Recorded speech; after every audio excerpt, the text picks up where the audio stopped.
Welcome back to The Realm. My name is Elroy. Thank you so much for joining me today. I'm going to do a very quick video on a possible price point for the Switch Pro. I know everyone's talking about it, and I understand that you're probably sick to death of hearing everything about it with no actual confirmation. Unfortunately, we will have to wait for Nintendo to give us some confirmation. But before we did do that, or before we do get that information, I just wanted to basically speculate on what the possible price would be, and we have seen different reports for what it could be.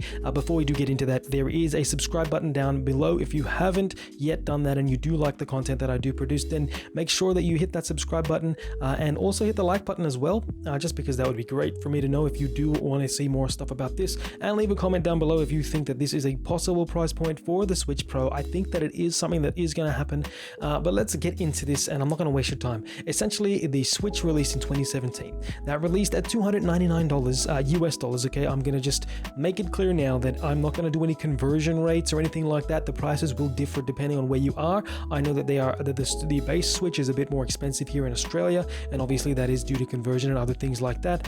So the prices again will differ, but just bear with me for the US price is what I think, and I'm going to base this around that.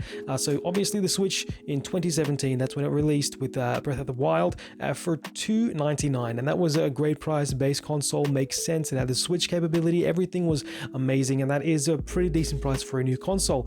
Then 2 years later, in 2019, we got the Switch Lite. Now, the only issue with that was there was no dockability. It was all portable gaming, and that meant you lost a few of the games that you wanted to probably play.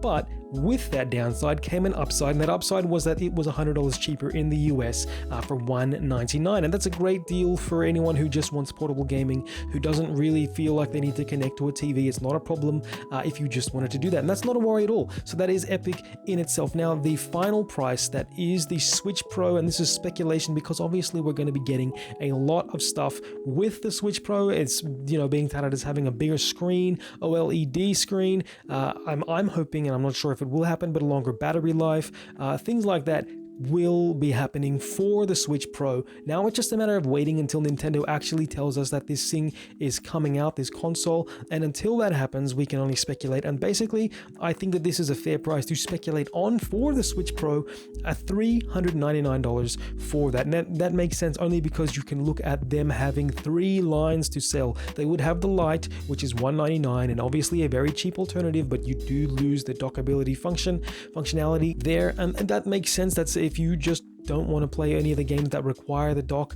and require anything else, then that's fine. You can go with the Switch Lite. That's awesome. Or you can get the base Switch for the regular price, and a lot of people are fine with that. Obviously, the Switch is selling very well. I think it's beyond maybe 85 million units sold for that console, which is epic, and Nintendo is looking at something great, and I'm hoping that they really do get over 100 million, but we'll just see how that goes, because, you know, you never know what's going to happen. You never know what could happen. They've set targets for themselves, and it makes sense, and I think that they really can achieve them with this console, because it is something that is amazing and is something that's speculated. Obviously, a Switch Pro being $399 would be a bit more expensive. Here in Australia, I'm going to suggest or say that that's probably going to be around $550 for us, which is, you can see the difference there as well. But that's just what it's going to be, and I think it's going to be epic when it does come out. But the question is not just when it will. What would you consider to be a fair price for a new console that's been upgraded, that is apparently supposed to have, I think, PS4 Pro level specs, if I got my information correct. I might be wrong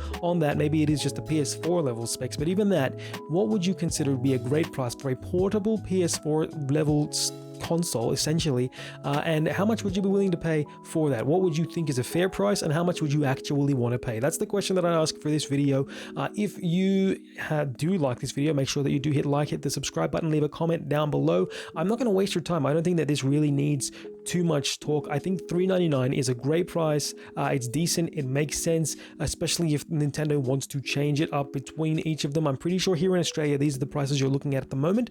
You're looking at about $330 for the Switch Lite. You're looking at $450 for the Switch, and that's why I'd say for a $550 for a Switch Pro makes sense. It really does distinguish each level of the Switch, each level of those consoles, depending on what you want and what you're looking for out of gaming. And that's just my opinion. I could be wrong. You might think that I have got the wrong way about this, and you might think that it should be cheaper, or it should be the same level as a regular Switch. It should have been done ages ago. It's completely fine.